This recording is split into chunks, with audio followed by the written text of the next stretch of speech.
So we're gonna add this as my remote. Oh, what did I add? What did I do wrong? Get remote origin. Add. Okay. And so now when I do a get status, all right.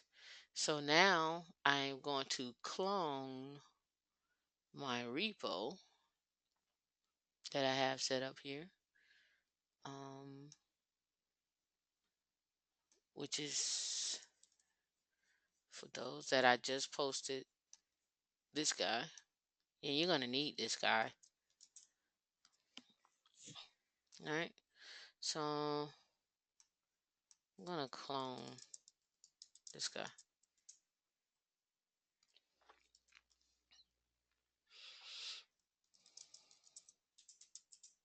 It's clear. And do an ls. So in here, um, we did some stuff. So what we did was each person had this ELK stack, a part of the ELK stack to build. So the goal was I went through every single one of these, and I'm moving fast, so sorry for making you dizzy. We went through every one of these, and we said, okay, we're gonna take this and manually do everything. We manually did everything in here. All right.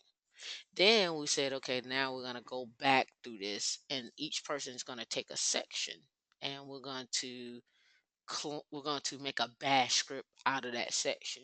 So that's why I was having you guys learn a little bash. So in here, I took the first part and did the part for the install of Elastic. And then somebody else took the Kiabana part, and then somebody else took another part, and another part, and another part.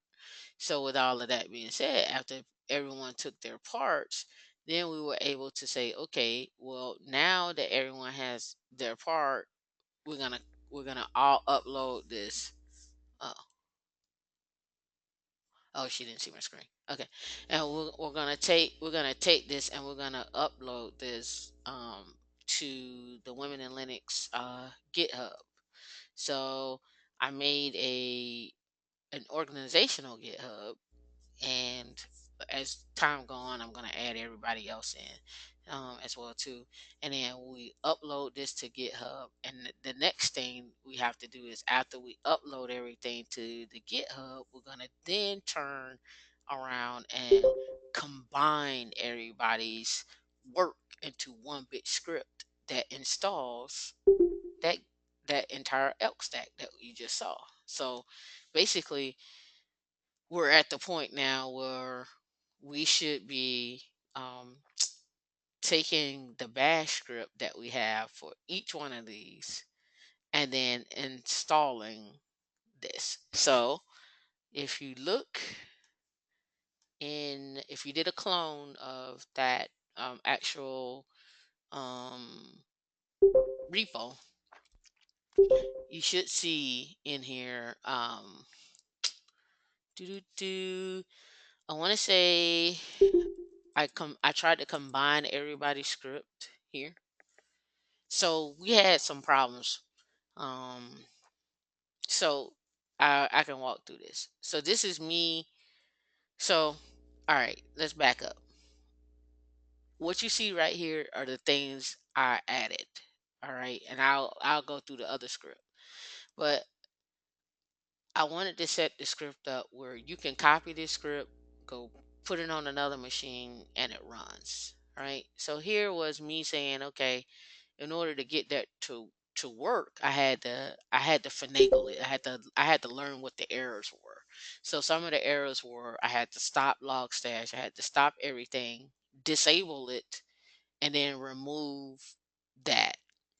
And then here, one person did the script with where the IP was set to 127.0 or localhost 127.0.0.1.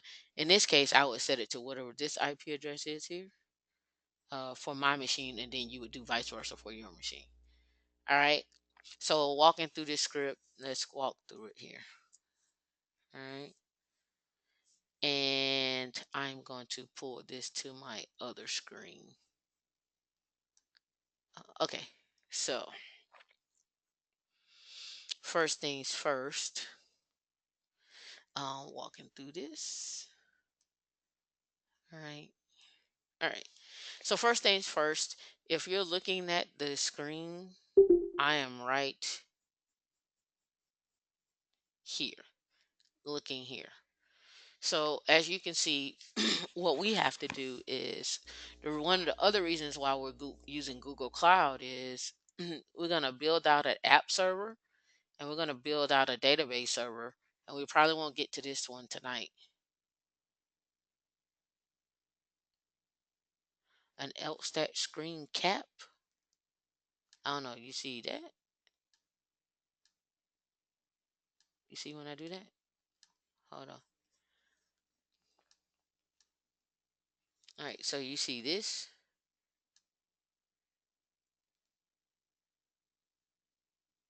I don't know about a screen capture. I didn't capture anything. Oh yeah, I'm doing a tutorial now. You don't see this right here?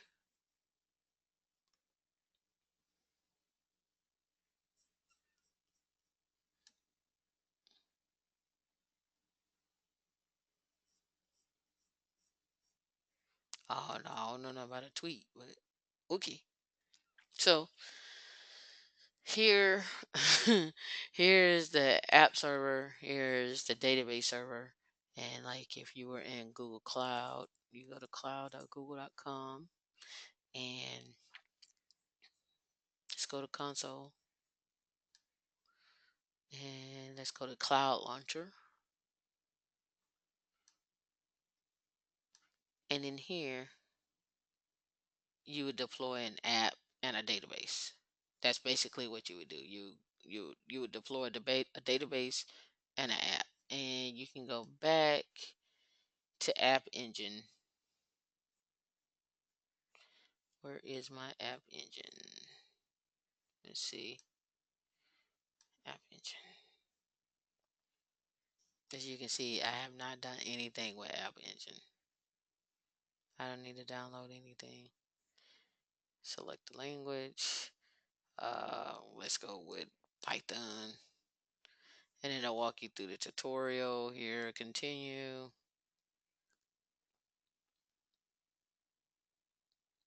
Let it do its thing. We're just going to walk through this because I've never done this before. We created a sample code prepared for you in the Google Cloud repository to view your cloned. To view your clone cloud, click on the menu in the top left corner and then select development section. Okay. Menu, top corner, development section, sure. And then get started. Use a free private Git hosting, blah, blah, blah. Let's get started. Can we continue there? Oh, how nice. Okay, sure. And Google Cloud, boom, boom, boom. I don't need to modify anything. Latest commits. Open up the app.yaml file by left clicking. Oh, okay. I want to, okay. Runtime environment, URL, blah, blah, blah. Continue. We're just playing around with this for now. At the top of the bar, this is the Google Cloud shell.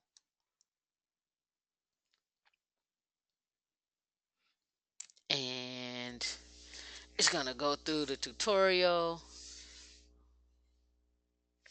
Okay.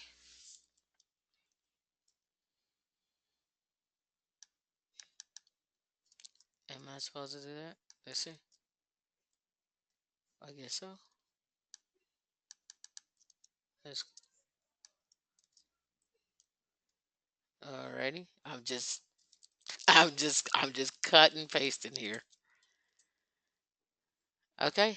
So now I continue to test your app. Cloud Shell lets you test your app before deploying, make sure it's running as intended, just like debugging local machine. We're just gonna take this guy.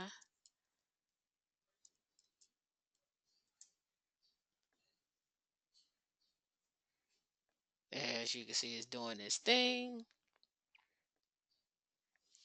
Skipping SDK. It's running on port 8080, whatever that is, on there. You can now access the app with web preview, which is click there. Oh, here it is. Web preview, preview on port 8080.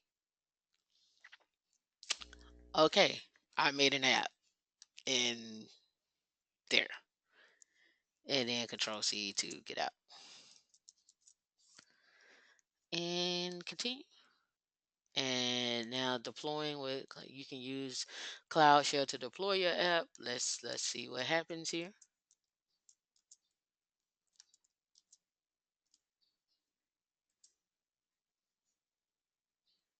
We're deploying our app. Do you want to continue? Yes. It is synchronizing. It is doing its thing. I don't expect for you guys to remember to do all of this. You just kind of go through the tutorial for App Engine. My first time doing it, as you can see. And so we made an app and let it do its thing. You can now check your app by monitoring the menu on the top left corner, App Engine. Continue. Okay, you want me to do that? Sure. And go App Engine. And then continue. Congratulations, you created your first app. Here's what you can do next. So if I close this and finish, am I going to see my app? Let's see, services, versions. There's my Python. Here's my, no instances running. Okay, so that's your app engine. Let's go back home. I should have went back to compute engine.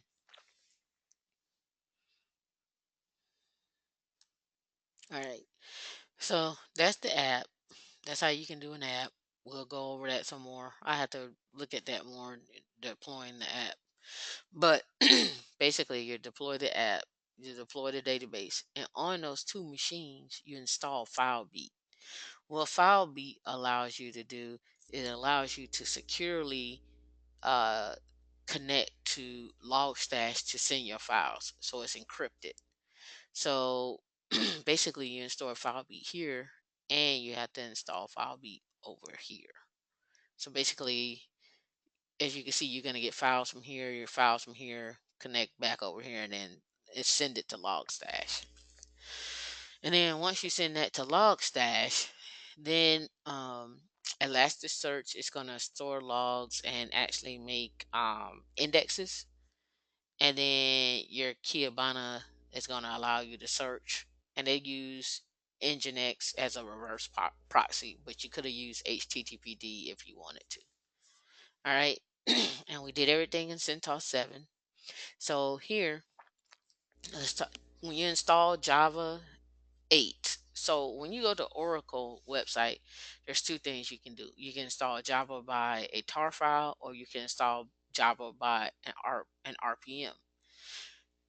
It used to be when you install Java by a RPM, you still had to do this part here.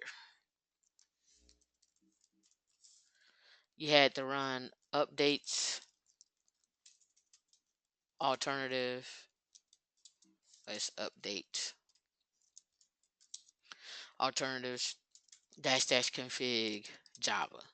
Now, this command allows you to configure different versions of Java. So in here, I I have the open JDK. I don't have the RPM here. So I'm going to quit this. Let's Control C out. As you can see in my directory here, I have this RPM 8U100 64-bit. So I can do RPM. I can do IVH, I meaning install verbose with hashtags, or I can do UVH because I could have another version of Oracle Java on my machine and I want to upgrade it. So I'm gonna do UVH because that's what I always do, and it's gonna install. But remember before when I said sometimes you have to go in and configure Java to use the latest and greatest um, um, install of your Java update alternatives. You have to go back to update alternatives. So let's go back to update alternatives. And as you can see, it has the latest and greatest install, but it didn't take the latest and greatest. It didn't configure itself to be the latest and greatest, which is this 1.80101. So I'm going to pass it the number 2. So when you're looking, so let me go back. I jumped ahead. I'm going to go back here. All right, let's clear. So when I do a Java dash version, you see I'm open JDK, right? So now let's go back and do updates alternative, and let's do 2, and let's do Java dash version. And you see Java dash version, I'm Java now SRE. You see that? One is open JDK, the other one is the Java SE runtime. You see the difference? So to remove that RPM, I can do this. I can do RPM dash QA, and I can grep for JRE.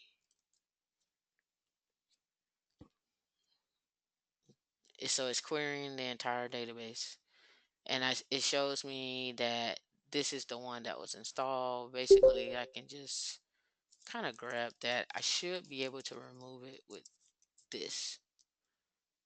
All right, so now let's grep for JRE. Let's go back to update alternatives. And as you can see, I verified that it is gone. And you can see I also verified that I've taken it out as well too. So that's what we did here. So when we go back and look at this ELK bash, oh sorry. When we go back here, that's what we're doing here. All right. We're saying up here, I say, hey, remove everything. Disable it, stop it, remove it, and I'm setting up repos, and we'll get into that, but don't worry about it for right now. I'm setting up repos. And then in here, I'm saying, okay, let's install Java. And that's what I did here, right? I said install Java, but I also wanted to get into checks. I wanted to see what's going on with the checks.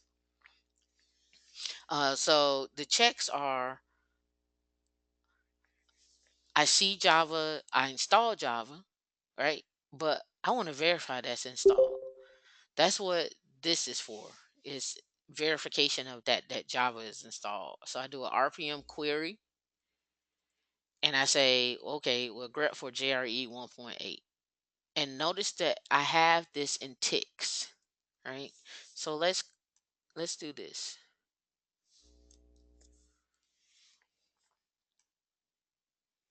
Let's open up another terminal.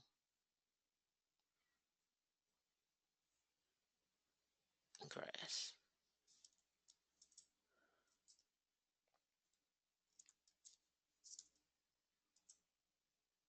All right, so now I should be able to echo $version new, nothing. You're supposed to return me something. Let's see. Nothing. You were supposed to return me. Oh, you know what? I might not can run this as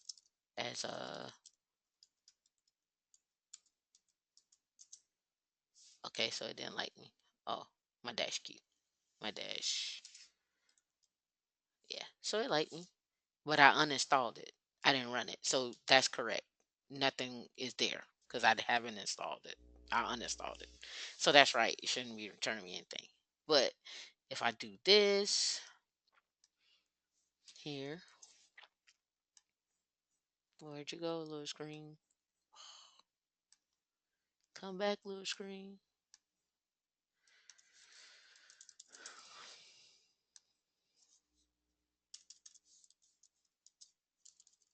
And let me sudo for that.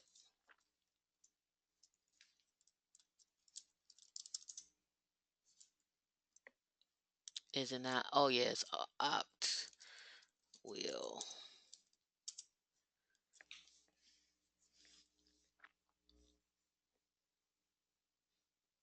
All right. And then that little command there.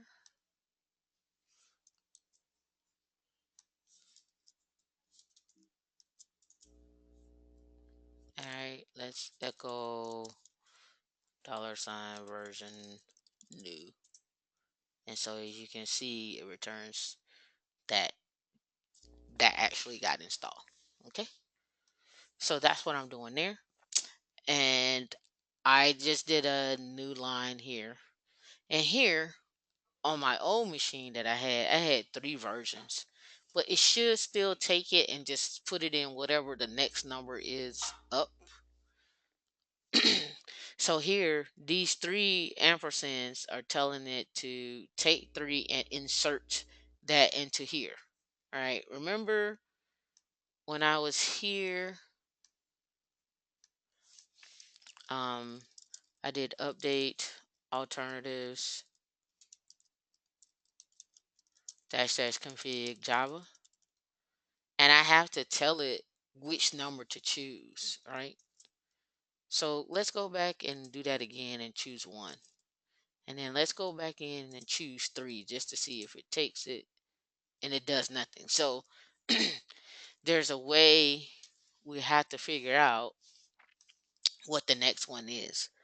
So you can always kind of cheat, but the goal here was, I believe, I have to figure that out.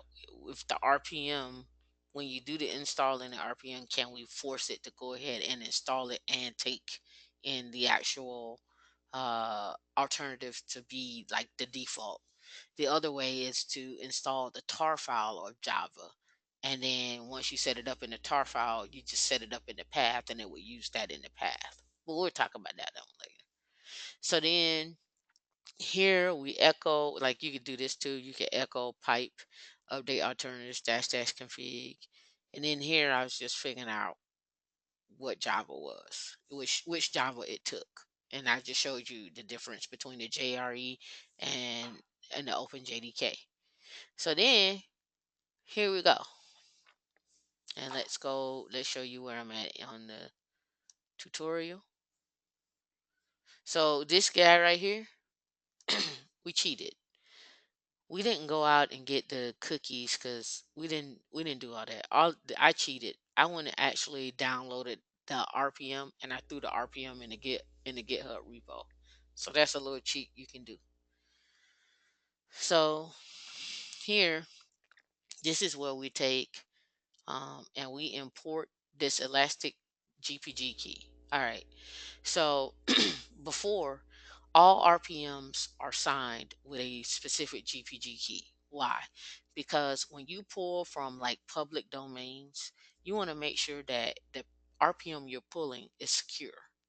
So normally what you do is you download the GPG key and then you do you run a RPM verify against that GPG against that particular RPM to verify that the keys match. It's kind of like a password. Like you log in, and if they don't match, then that's what it is. So let's look at that. So RPM, GPG key match. So you can sign them, but you want to verify. Let's see. See, so here's the keys for CentOS, all right? But you want to verify, and it's called I think it's RPM verify, and then there's a GPG key. Here we go. All right. So we imported the key. So we need to see what keys are available on our system. Okay. And I hadn't imported this key yet, so it probably won't come up. However, I just want to show you this stuff. So here's the public keys that are on this particular box as of right now. All right. Then it says, okay, we're gonna do a RPM query, and they did a GPG on a GPG key. So let's go back here. Let's do RPM-QI, and then let's just grab a key, and then let's see, and it shows you the public key, and it also shows you um who signed the Google Cloud automatic sign key. You see that package manager and package summary. So that's from Google. So let's go and let's look at this one here. Our, Red Hat has their keys as well too.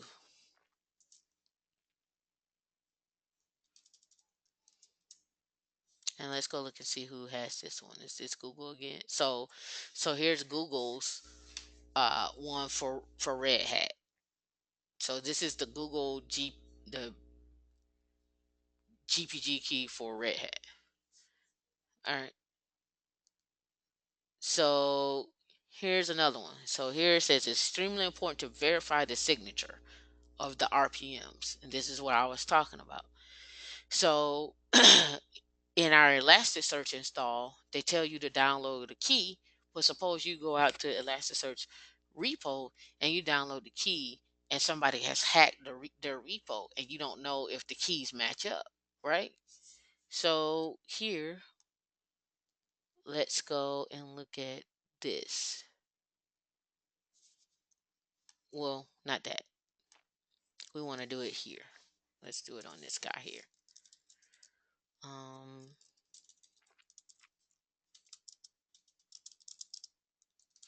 Remember, I have an RPM inside of opt.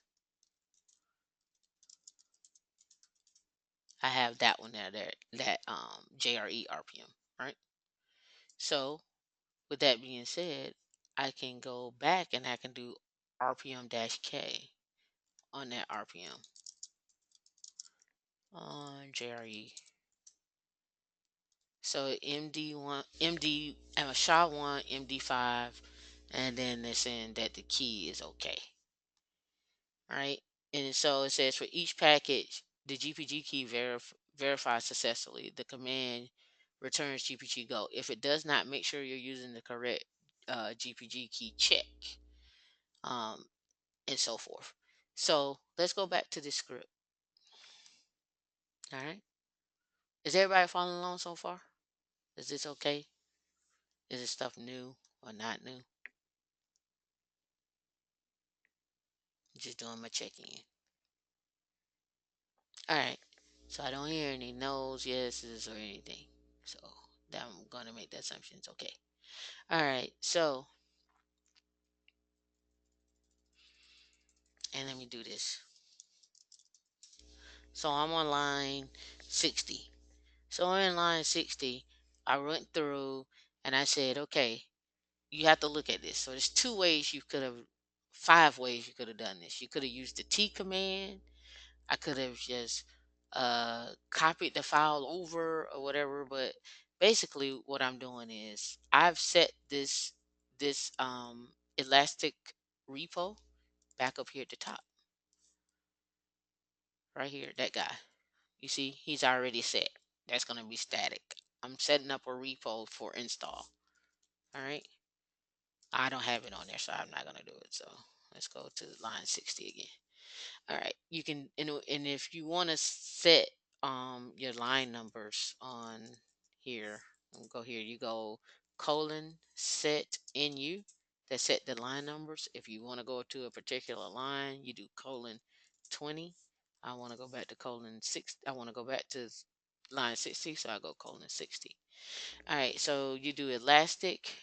What I'm telling is echo this and append it to this file. And that's all I do here is I append everything to the file, including that GPG check. And I say, this is where you're going to find that GPG key and the repo is enabled. So when it downloads, it's going to check for that GPG key and it's going to download, it's going to set up my repo for me, right? And then I say, now we're going to install Elastic. Why? Because I have pointed my Yum repo out to Elastic. So let's look at that. So here,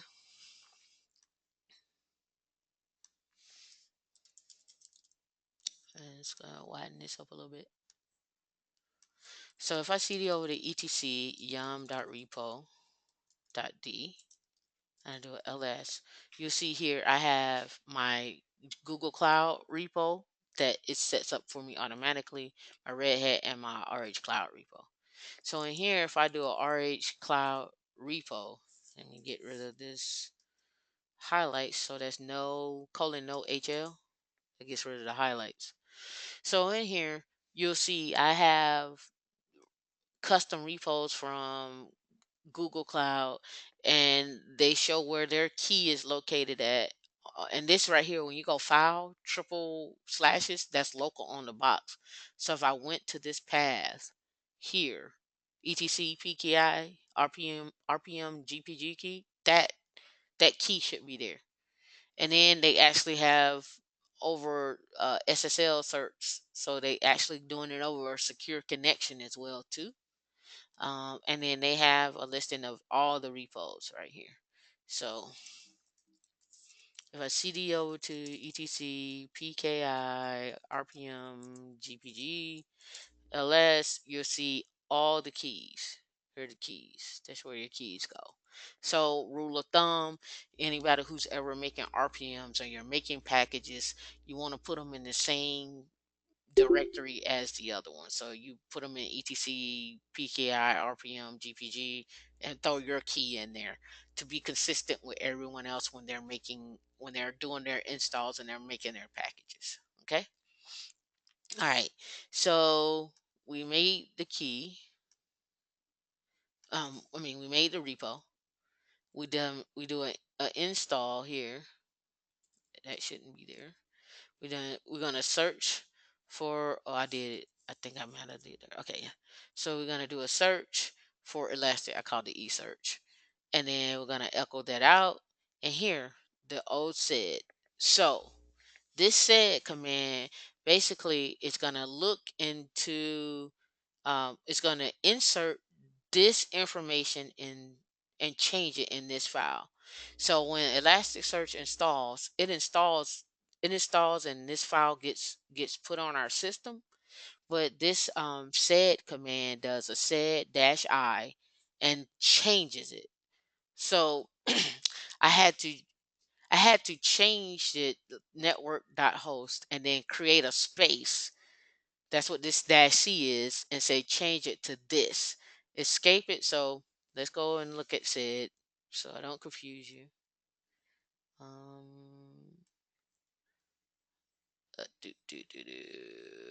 Hold on.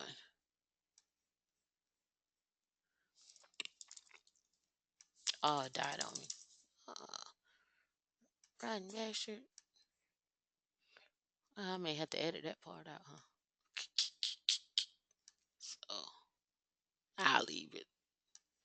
All right. So if I was to do this, basically what I'm saying here is on this sed command, which I don't have this guy here. So I should run this. But basically, we'll run it and I'll show it to you. But basically, I'm doing an insert and I'm telling it to change network.host. When you see network.host, uh, change it to network.host, escape this, and allow this space to be escaped, and replace it with this. So the way copy etc password over to temp, password over to temp. Yeah. Let's go over to temp and vim password. All right. So anywhere I see my test, so let's go here. Let's do a sed dash I, and then search my test, C, escape, my test, and then let's do a space hello.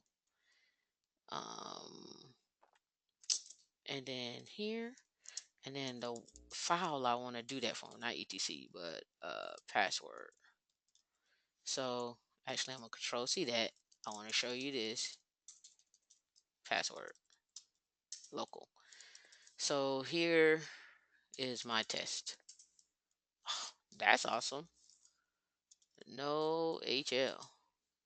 So here you can see my test, and I'll copy this over to my temp file. So this shouldn't be any problem, but it's probably going to go through every instance of my test in here. So let's delete this because I don't want it to change everything. I just want to do one line. Well, let's leave it. Let's see what happens. All right, so we're gonna do. It's probably gonna do every instance of when my test shows up, though. So it's gonna come in here, find my test, and then replace it with a space, and do a space hello. Should be my test hello. Let's see if it works. Let's cut and paste this to this, and then let's go back into password and see. Oh, look at it. It added that, and let's look and see if we got any. In fact, this is another command we can do. We can cat password and grep for my test. So it replaced all three of them that I had in there with my test hello. But the point I was trying to show you here is this C command allows me to escape this space because I needed a space inside the actual file. So it allowed me to escape. If I didn't escape, and it wrote it back to that file. So let's get a copy of it again.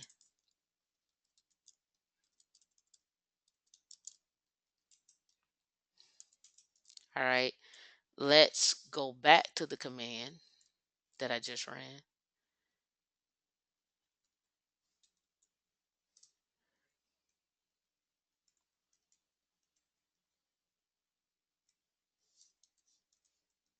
Oopsie. Oh, okay. So you don't like that guy? Oh, maybe my last one. Let's see. It doesn't like it.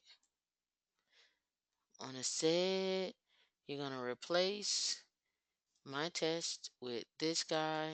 Let's get rid of the hello, and I want to replace it with that. It's really how that's supposed to work. I need to do a G. You don't like me. So how do you do it from command line? Well, I know one thing I do know. When I go here to password, I have to look at that syntax. When I go here, I do colon. This is how you do it inside the file. Colon %s, my test.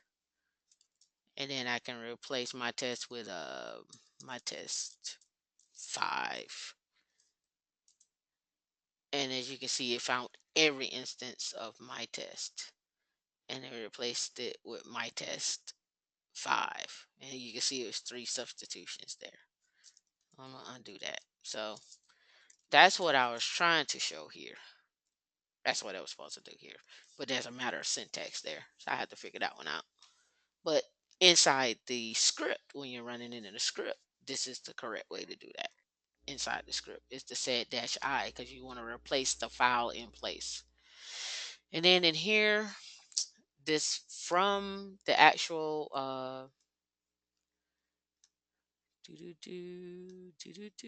here. Elastic, there's the host, that's their space that we did. Here we want to start Elastic, enable and Elastic. And basically the way Kibana, Logstash, and FileBeats were set up, it went through and did the same thing all over again. So that's what that was. Hold 1 second, please. Mike wants a link.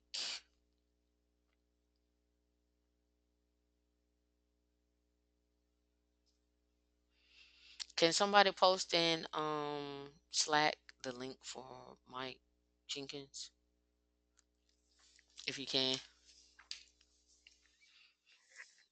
I don't have my Slack up. All right, so that's what this is. That's what you had to do here for Kibana. That's what we had to do again for nginx, but nginx was a little different because then we had to do these files. So here was we had to put in /tab. So let's go back into here, and here's our Kibana. Did the /c again. Here was me doing some checking here. I think what's his name did Kibana. I can't remember who did Kibana, but I commented that out. Okay, here's Logstash. Okay, so remember before up top I did appended to a file. Here we just did when cat and cat is going to read from this file all the way to it sees ELF, and it's going to store information into this file. And so that's basically what we did here. We just cut and paste what we saw on the screen that needed to be done, and we put it to EOF, right? And then in here we say, hey, CDO to PKI, TLS, and then run this information for Logstash. And that's where we were at. I think I finished off file beats, but I don't think I've uploaded it. So basically now all we're going to do is run this command on this machine, and let's see what happens. Let's see if we error out. It's been a minute, so it may work and it may not. So let's copy this over to opt and CDO to opt. And then let's /elk bash. All right, it failed to stop because I don't have it in there. The goal was to see if this actually would run repeatedly. So that's why you see some of that stuff going on up there. So we're running this script, and based on this script, it should install the JRE. It should install the ELK. It should install the we have to go back and fix that. Remember, I only got one on here and I had it at 3. We'll go back and fix that. We'll set it to 2.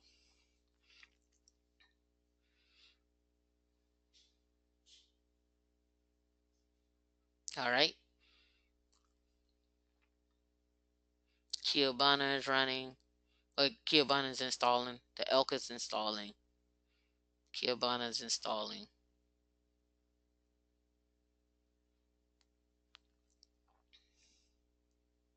And if you clone the repo, you should be able to do the same thing that I'm doing right now. Everything you need is in that repo, except for file beats. I haven't got there yet. And so the goal was to write this program in in can I allocate memory? Oh, we'll have to look at that. The goal was to write this inside of bash, and then we're going to go and learn how to write this in Python, and then we're going to learn how to write this in Go, and then we're going to learn how to write it in Ruby, and then we're going to scrap all of that, and then we're going to go back and do this in is it still going? It's still going. I thought my screen might have lost it. We're gonna go back and we're gonna go to still going there. No such file or directory. Okay, that's fine. We'll figure out what's going on. We're gonna go back to cloud and we're gonna go over here to cloud launcher, right? And then you're guys just gonna type elk. Or better yet, you're gonna type elastic. It's elastic. And you're gonna see that, we could have just did this in a container. However, it's good to know how to do it. And then once we get it set up and running, then we're gonna actually start feeding it files where we can say, okay, well we fed it files in order to get here. So let's go back to our guy, see what he got going on here. Let's see. Kiabana failed. Access denied. No such file in opt Kiabana config. Let's go find out if it's actually not there.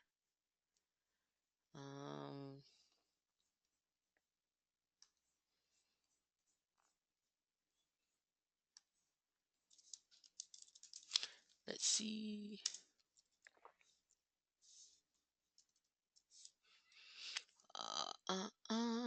How is it so far for everyone? Anyone that lost?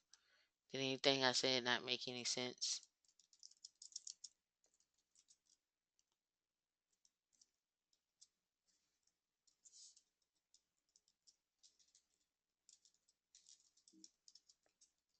Okay, no such file.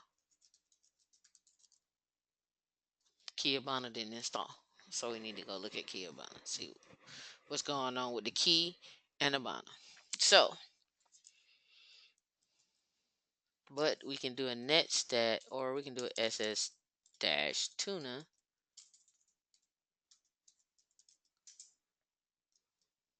All right. What I do know is there are some default ports that these run on. I want to say it may be 5044. I can't remember. I have to look at the thing to find out what the default ports are. Either way it go, we know that Kiabana gave us some problems. So let's go look at the ELK stack here. All right, so Kiabana gave us some problems. We disabled, we removed. Let's change this, right, to 104.196, 195. And I think what has to happen is they all have to run on the same IP. It has to know about that IP. And let's go here where we got localhost. I think it has to know about the IP there from what I remember. So let's quit and let's copy. Well, we don't need to, but let's just copy.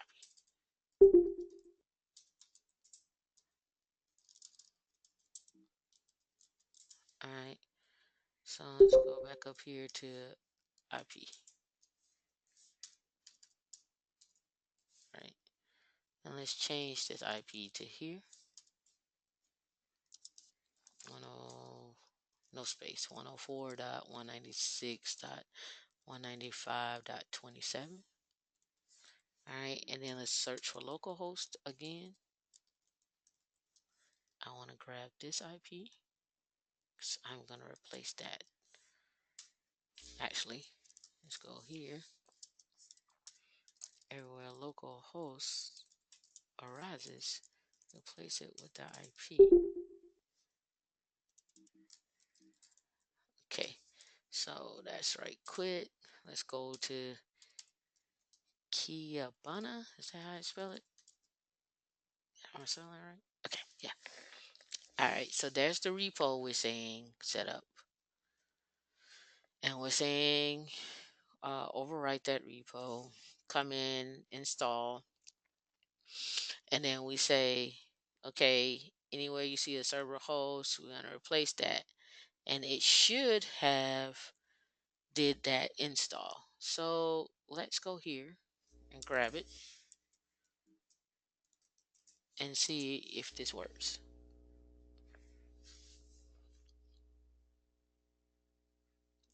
If not, our repo wasn't set up correctly.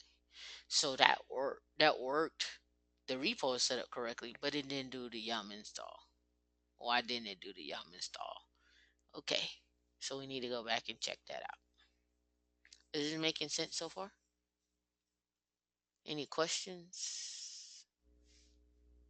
So look, cannot allocate memory. So is my machine not big enough? That could be the case here.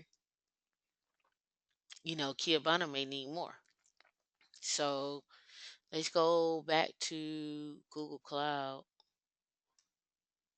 and actually let's go to Cloud Compute Engine and let's go to my little machine. It just may not have enough. And I forget how to upgrade it. We want to upgrade the machine in place. So we want to increase it. So how do we do that? Let's look it up. Google. I think it needs more memory. Upgrade instance.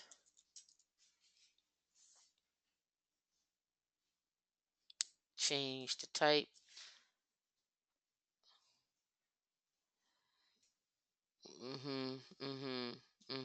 Edit. And I just change it. Okay, sure. All right. So let's go back over to this guy. Let's do an init 0 for it to stop. And then we'll go back over to my thingy here. And let's refresh. Because it should be stopping.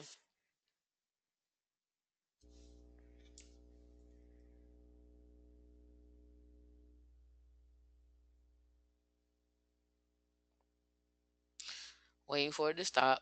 While it stops, is there any questions at all? Does it make sense? Has everybody played with Elasticsearch before?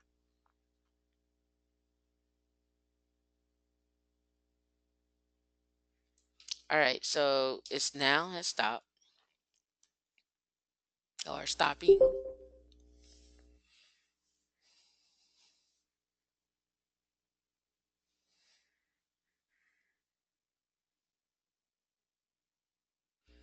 Whenever this decides to stop. And then once it stops, then it says if we edit, we can just change the size. And I'll go up, I should go up one more, but I'll probably go up two more. In terms of size, let's refresh. Because it should be to stop by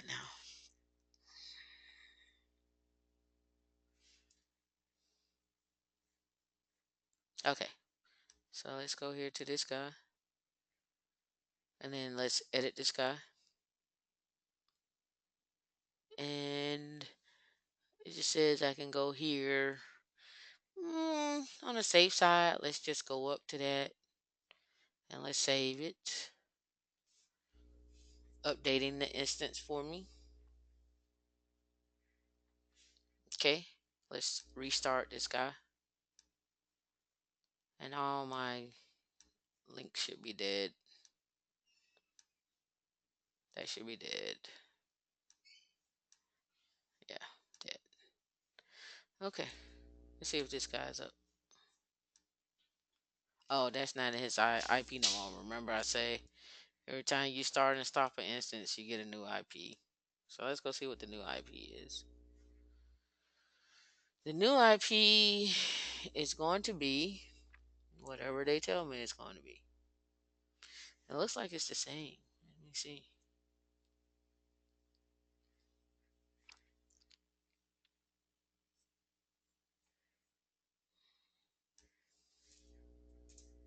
No, connection refused. Okay. 104, 196, 195, 27, 194. Oh, hold on. 104. What did I do wrong? 104, 196, 195, 27. 104, 196, 125, 27. That must not have been up just of yet. And clear. And you do the same thing. All right.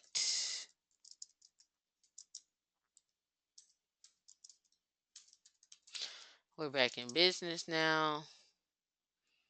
Let's go over here to op. Basically, if I do a history. Yeah. So, for all intents purposes, let's just run the ELK stack sh again.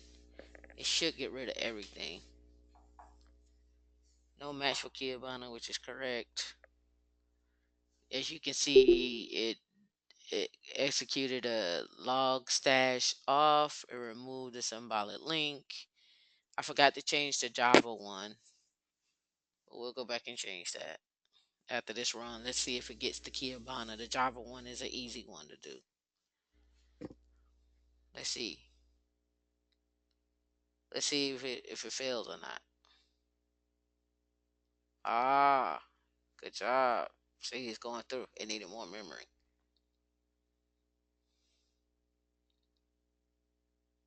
All right, Kiyabana is done. So what's the next thing after Kiyabana? We did log stash, Kiyabana. Oh yeah, here's the log stash. It's doing its thing for log stash. It's generating the SL certificates. We're gonna configure log stash after that. The last thing that we have to do is load Kiyabana dashboards, and we have to do the file beat. So I'm gonna leave the rest of this up to you guys. So Lolita and Toon don't have to do this, but you guys should help out everyone else. All right, so if I did a netstat dash pent, that's doing its thing. Technically speaking, I should be able to go here.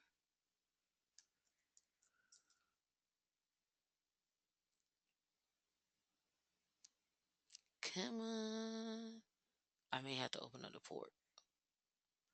Let's go. Let's try this. I think it's over a certain port. Yeah, that's not gonna work. It's over a certain port.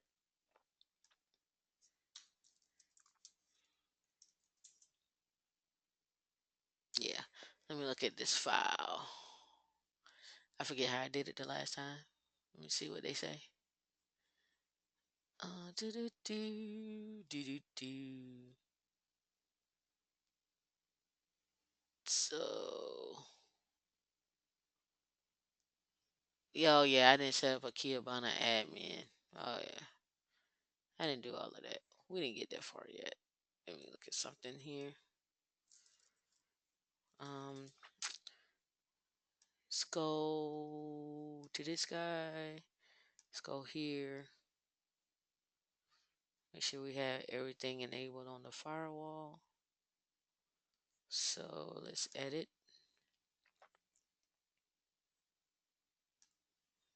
And then let's save.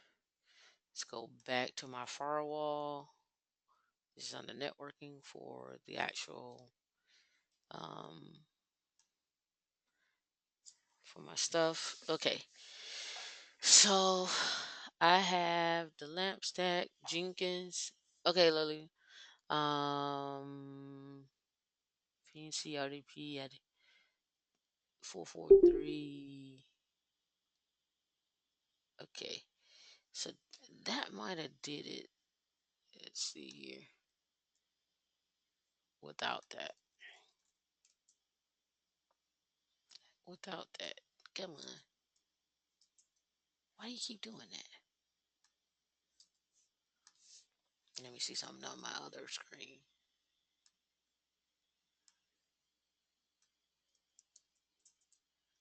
Nothing there. So let me look and see what port is supposed to be up and running. That's the 9200. There is the It's the only one that's publicly facing. That's just Java too. What's on port 80? Let's find out.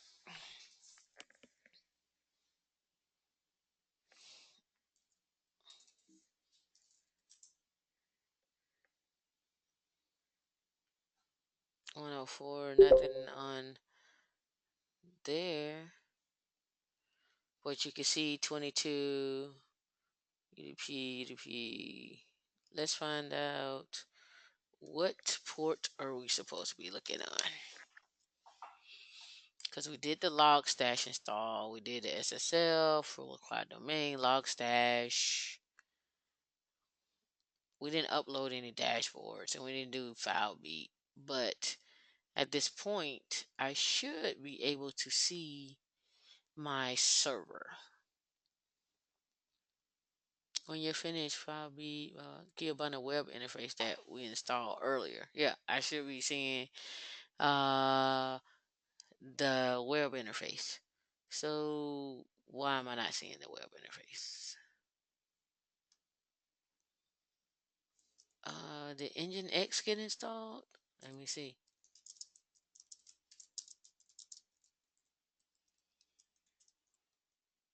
So no nginx, but I bet you if I start HTTPD, it'll do it.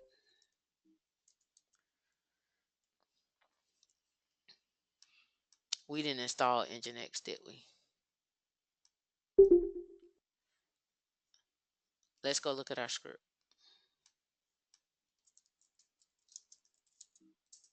Oopsie.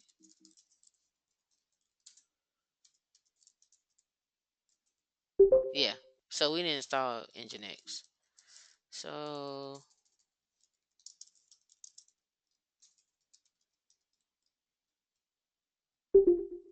okay.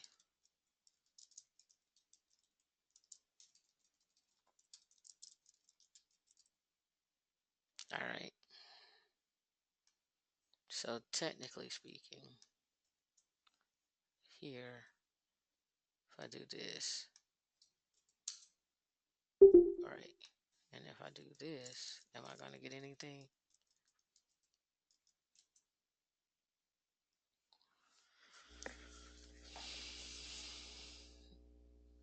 No. Okay. All right. So let's look at this guy and find out what nginx needed. All right. So we had to do some more stuff. So this is what we have left to do. So basically, I had to put my server name in order to see everything. I had to put in the server name and get the local host running on port 5601. And once I get it running on 5601, then we'll have nginx running, and then you'll see everything that would normally come up right here. So we don't have that. Let me see, because I don't have a 5601 running here. So that's kind of like where we were at. Hold on.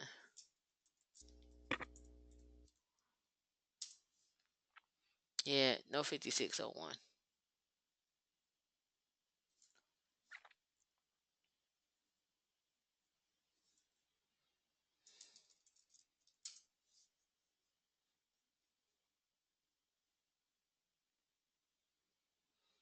Yep, that's where we're at.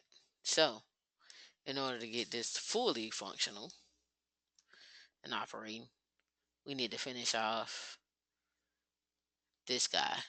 You need to finish off installing nginx, set this up in a script, in the rest of the script. So, who wants to take the nginx part? You guys can take it as a team. Um, Let me see who's left on the line. I'm assuming Celeste is here. It's just me and you two. I see six people, then I don't see six people.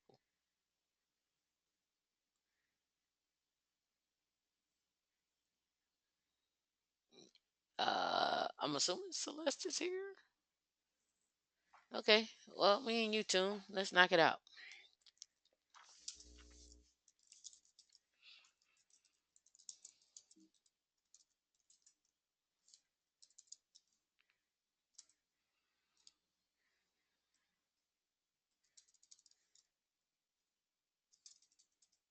Ugh, undo. Thank you.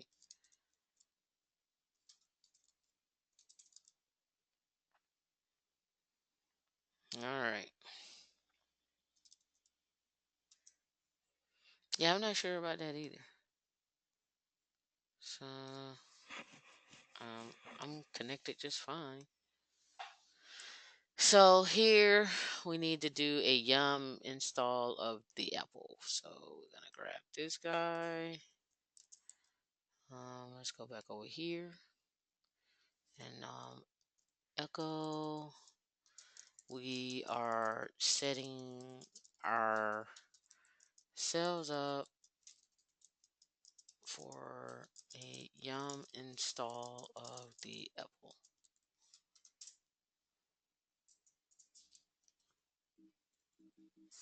All right.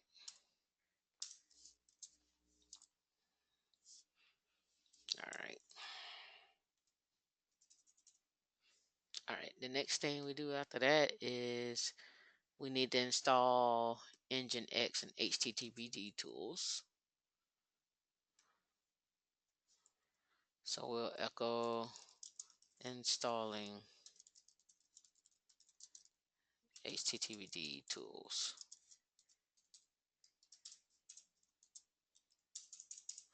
All right. The next thing we do, it says that we have to create a password, and we're adding this. It says enter the password at the prompt. Remember, this is the login. So that was, we're gonna have to work on that one because we're gonna have to tell it to input, and that's gonna be that echo command. I think this is when we do echo. I think you do echo password, and then you're gonna have to pipe that over. I think you're gonna have to do it like this. Hold on. I think you're gonna have to do that like this.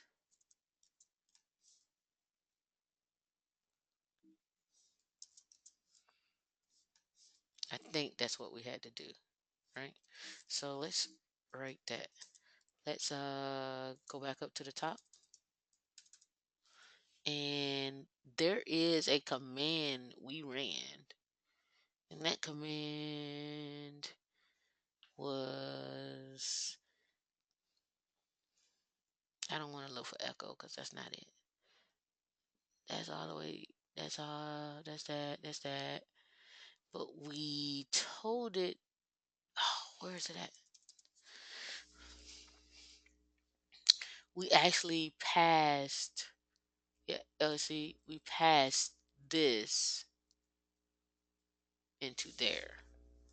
So that should work. But we'll find out when we run it, right? Um, and then now we need to v out this file and find the default block that starts with server, the last configuration block file, the last configuration block in the file, and delete it. So yeah, so we gotta look for server, and then delete the entire block. And when you're done, the last two lines in the file should look like this. Boom and boom. Okay. Then we save and edit. And then here, this is where we do those tabs. This part I have to think about. Here's the little tabs. So we'll cut and paste that and put that in there and grab it. What happened? Where'd it go? Really? Okay. Let's grab it from here.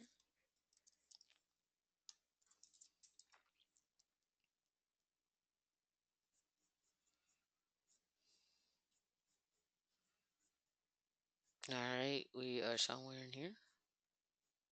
Yeah, we'll grab that. Is that where we're at? This log stash. We want nginx.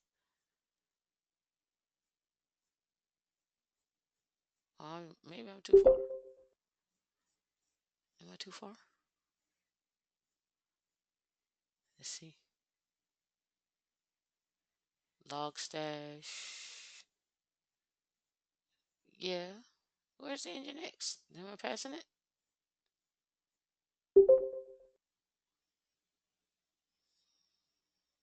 Dashboard, file beats, clients, file beat, the file beats, and then Kiyobana and conclusion.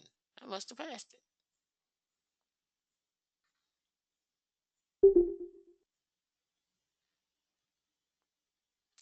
Is this it? Yeah, that's it. So this guy,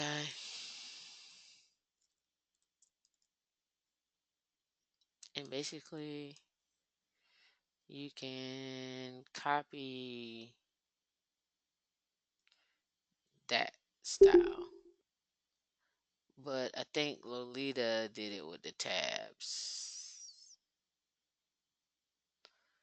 Let's go back up here. Oh, you know what? Lolita had this part. That's what it was. That's why I was like, I know somebody did this. Lolita did this. All right.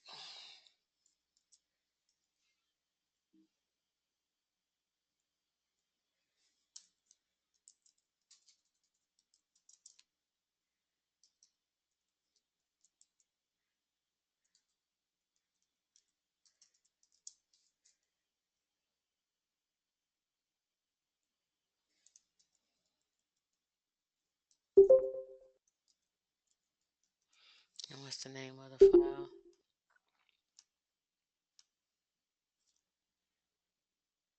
Paste the following block of code into the file. Be sure that the server name to match up with your server's name. So here we got localhost. We need to put that as IP address for this machine.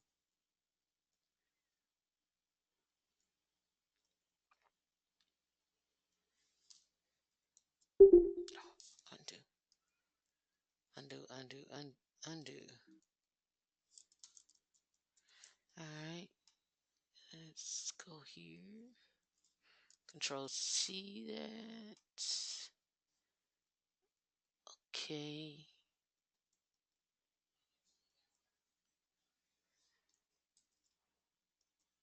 Okay. All right. Let's make sure we got that lined up correctly. Doo-doo-doo. Yeah. Only got one. You see that? It's only one. Let's go up here. So it's only one, not two.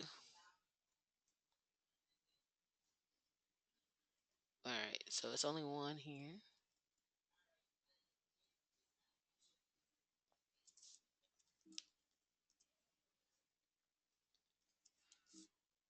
All right. And then here is we want to replace that with that IP address. And that's the reason why. Actually, I could just do. I hard coded. I shouldn't have, but whatever. I should have just replaced it with the actual name of the actual parameter, which is IP. But I'm cheating right now.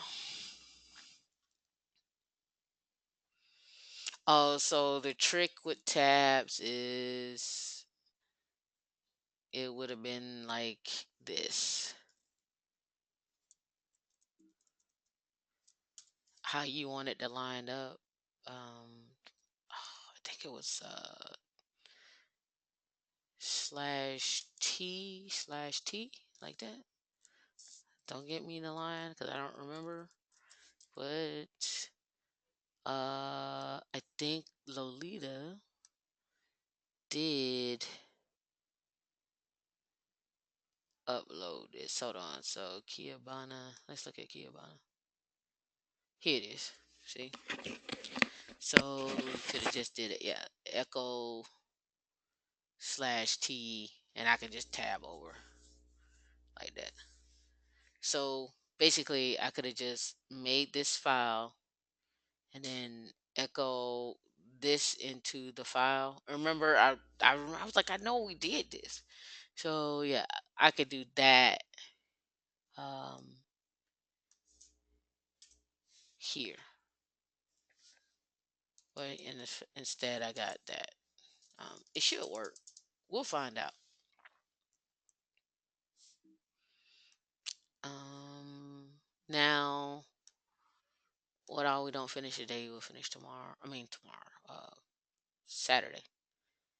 And then you need to enable this.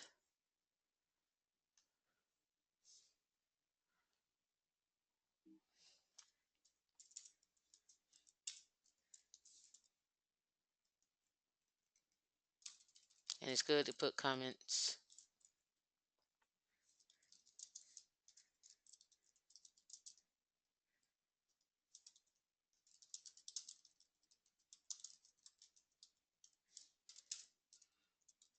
I'll do one more thing. Please see, we will also ensure HTTPD is stopped because of port conflict. So with that being said, system control stop HTTPD, system control disable HTTPD because we don't want it to go back on cross reboots. Okay, and uh, the tutorial assumes SE Linux is enabled, but in case it's not, you may need to run the following command. Well, let's just add that. And the -P here adds it permanent. So I'm going to show you something here in a hot second.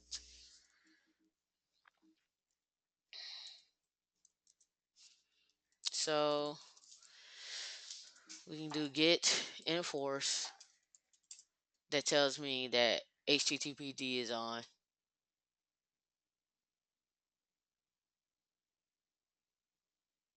You said when we're dealing with the local host line, I thought we would have just had what you have update. Yeah, yeah, you could. I mean, I had it up at the top as a as a thing as a file. I mean, as a environment variable.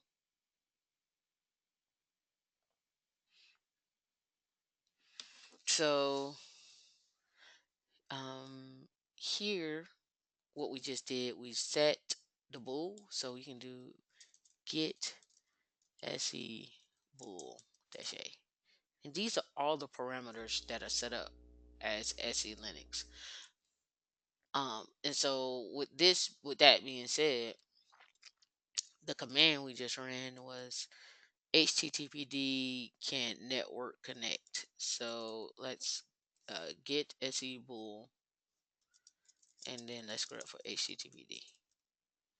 And here's all the things that you have with HTTPD. So they gave us the cheat. All right. And then the log stash. I won't do this for you guys. I'm going to upload this particular one I've been working on. And I'm going to let you individually finish off the whole thing with Logstash, the dashboards, the file beat, um, a copy in the SSL. I'm gonna let you guys finish that. I'm not gonna finish it because I've done it and not gonna finish it. So you have to pick up for all of those that are watching and listening. You need to pick up with the install Logstash. I will go back and I'm going to fix this part here by putting the tabs in, and I'm going to fix this part here so that it deletes just the server stuff. Other than that, that's all I'm doing. All right. So, um, I'm gonna copy what I have right now over to there. Yes, CDO to will. I'm going to uh, git add elk bash joint. I'm going to git commit adding changes to elk bash joint, and then elk, then git push. Here we go again. It is going to work this time. You know why? Because I changed it. Gits. I'm the git master. And then when we come over to here and here, git bash joint, adding changes to the elk bash joint. I don't know why I said 10 minutes ago, but I just did it. Somebody's time is off. And it shows what I changed. Okay. So let's go back to what needs to happen. What needs to happen is I'm going to finish off the nginx part of this. Um, but for your own edification, you guys need to finish off the log stash all the way down to the dashboards, everything. And we're going to deploy this come this weekend, and then we're going to configure the ELK stack. We're going to work on the ELK stack. So we're going to build out an app and a database. We're going to create you should be able to cut and paste your script for the file beats, so you can just deploy those, run that on that machine. This is going to lead into Ansible as well, but you should be able to deploy that on that machine. And then once you deploy that on that machine, then you should be able to go installing the um, file beats on the your server, and then you should see your logs being transported over to um, the ELK server that we built. And so now you can have like multiple servers, like 3 or 4 servers up, and then all your log files going into one server, and then we'll start learning how to search and get information from those servers, which would be totally cool. So, are there any questions? I'm gonna stop recording right now, too, by the way.